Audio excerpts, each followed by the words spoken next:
Benvinguts un dia més aquí al territori de la bèstia de Crull. Molt bé. Tenia moltes ganes de poder fer una petita crònica del Festival de Sitges 2021 dedicada a la licantropia. Una pena que la lluna plena va arribar cap al final, ja, un cop ja s'havia acabat el festival, però bueno, va ser una edició muy de pelo en pecho. De pelo en pecho.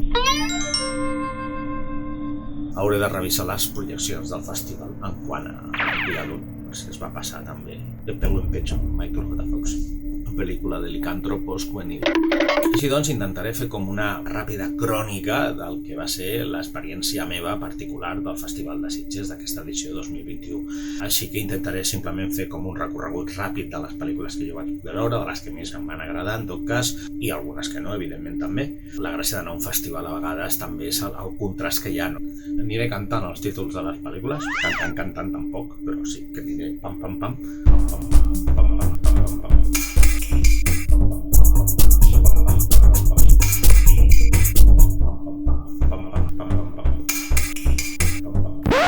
Aniré cantant una miqueta les pel·lícules i aniré fent una petita nota de cada una d'elles del que em va semblar.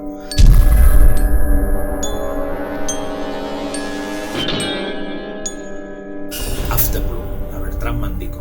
Una pel·lícula interessant, una pel·lícula que respira l'esperit estètic i visual de les pel·lícules dels 80 de ciència-ficció més estrambòtica a nivell estètic. Una pel·lícula plena de cartó pedra, de paper maché, purpurina, de vestuari estrany, colorista i al mateix temps amb un punt sòrdid. És una fantasia molt metal·lurlant de l'època de Moebius, Jodorowsky i moltíssims altres autors. Salvant les distàncies, a mi em va recordar pel·lícules molt expressionistes a nivell de color, com van ser Barbarella o com podria ser Flash Gordon, tot i que no busca precisament ser això, no? És una pel·lícula que també juga a rememorar l'espaghetti western, però en clau futurista, i després amb una narrativa molt estranya i particular també. Bàsicament és un planeta poblat per dones. Hi ha històries de ciència-ficció dels 50 i dels 60, on també es plantejaven coses similars. Molta sèrie B i sèrie Z de la ciència-ficció de mitjans del segle passat. I d'alguna forma aquesta pel·lícula intenta recordar i donar-hi la volta i ho porta a uns territoris més moderns, però una mica jugant a l'exageració. Tot respira una certa falsedat estètica que té un punt molt teatral. I això li dona una impronta molt particular a la pel·lícula i, des de la meva perspectiva, del meu gust, molt interessant. Una pel·lícula que no deixarà indiferent a ningú i que té una narrativa molt lenta, molt pausada, amb una verborrea de les protagonistes carregada d'una estranya poètica particular que acaba sent farragosa d'entendre, que sí que està molt bé, però que al mateix temps es fa cansina i no l'acabes gaudint. Ara, això sí, és una pel·lícula que a nivell visual et deixa enganxat. Té propostes estètiques molt curioses i que a mi em van semblar molt suggerents de veure, no? Ara bé, no és una pel·lícula que sigui totalment disfrutable per un públic mitjà. Acaba sent molt avorrida, molt tediosa de veure.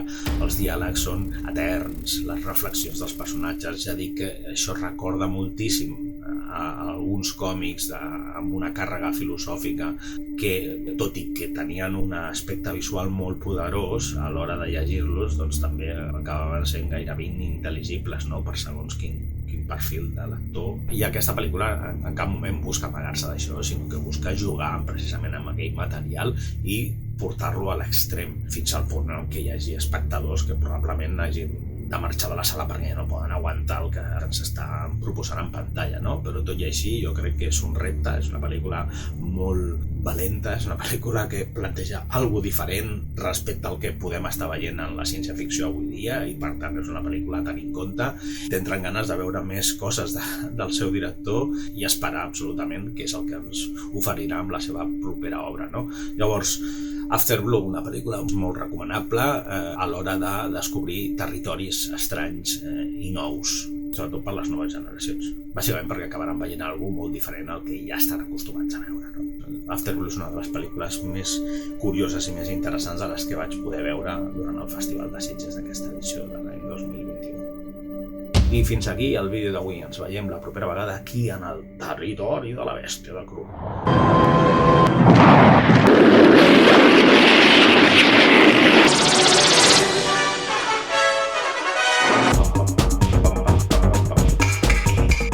Igual acabo fent un muntatge.